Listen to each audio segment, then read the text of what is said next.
Hello. The twists keep coming. I love it. If you are safe this round, raise your hand. That leaves you 5. Purity. What? Oh, thank you. Oh my God. Guys, I'm sorry. That's my fault. Purity, come on in. I know. Lawrence.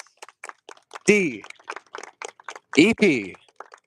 And Jenny voted out at the last tribal council. And one of you is joining them. All right, one more time. If you are safe, raise your hand. Which leaves these 5. Purity, you've already got the mic in hand. Sure. Talk me through what happened after that challenge, knowing only 5 of you are eligible to get votes.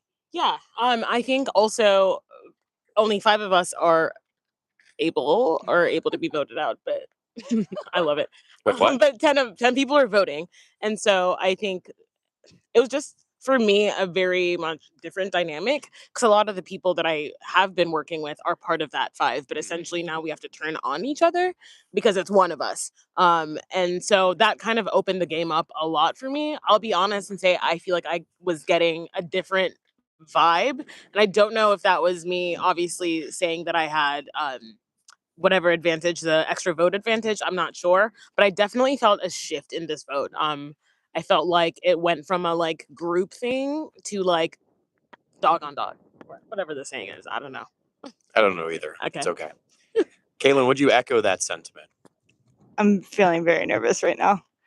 I know my name was thrown out, and we'll see what happens. Okay. Who'd you hear that from? Bridget and I talked about it face to face, which is fine, and I really felt respected and like, yeah, yeah, yeah, which is fine, yeah, and sorry. Yeah, I have thrown out Caitlin's name. I'm not sure that's who told you though about it. So back to that question.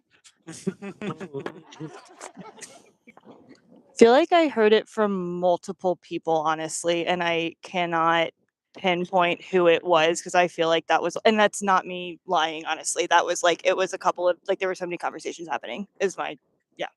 Spencer? Yeah. You're in this chaos too? Yeah. Did you hear your name?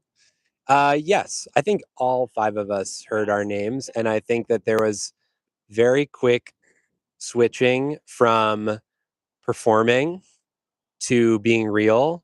And I think we've reached the point in the game where it's like almost impossible to tell. And especially when it's a narrowed down choice of 5 people, you know, you're really trying to trust folks. But I will say that overall, looking across these people and even people on the jury, like these are people who are capable of lying, who have pulled off blind sides, who have hidden idols and advantages. Like nobody's a slouch in this game right now. And so I think like everybody's pretty dangerous. So a lot of it is just leap of faith of like, do I think this person is selling me a bill of goods, or do I think that they're actually on my side? Anna, how frustrating was it to have half of your options, regardless of whether or not they were options for you, to not even be available? Yeah. Pretty frustrating. That narrows the playing field quite a lot. And you start to see where the cracks are, and you start to see where things are growing solid. At least you think they're solid.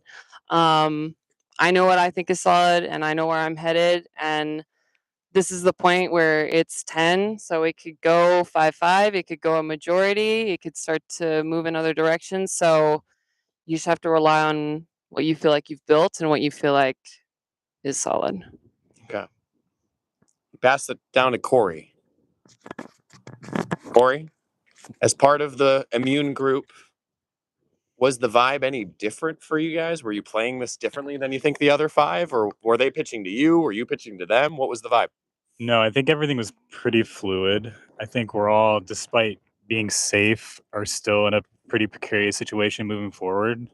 We talked a lot about the chaos this morning. I think that is a walk in the park compared to where we're at now. No pun intended. But it does feel like the game just continually keeps resetting every 30 minutes. So it's difficult to get a gauge on people, especially like Spencer said, when you've got very capable players. Yeah. Gina, I'll end with you. Any final thoughts about this round and how your outlook is changing as we approach the end of the game at the end of the day? I think after this vote, yeah, and see how it turns out. I'm honestly just really happy to be here and make it this far. I'm just kind of flying by the seat of my pants, if I'm being completely honest with you. All right. We'll let that plane fly by. But as I'm doing it, if there's anything else that needs to be said before we start, now is the time. We'll give you the floor. Otherwise, we have a vote to get to. Spencer. I would just say to the people who are immune and who are trying to make this decision, I think thinking about the five of us here, think about your own games. We're far enough in the game where it becomes a lot about resume and story and putting yourself up against other people at the end. I think for most of this game, we've maybe had like a imagination feeling about the end. Now it's right here and you're going to be putting yourself up against people. So think about who's here and who you can beat and who you can work with. Cool. Anyone else? Mic drop. Don't drop that. All right. We'll get to a vote.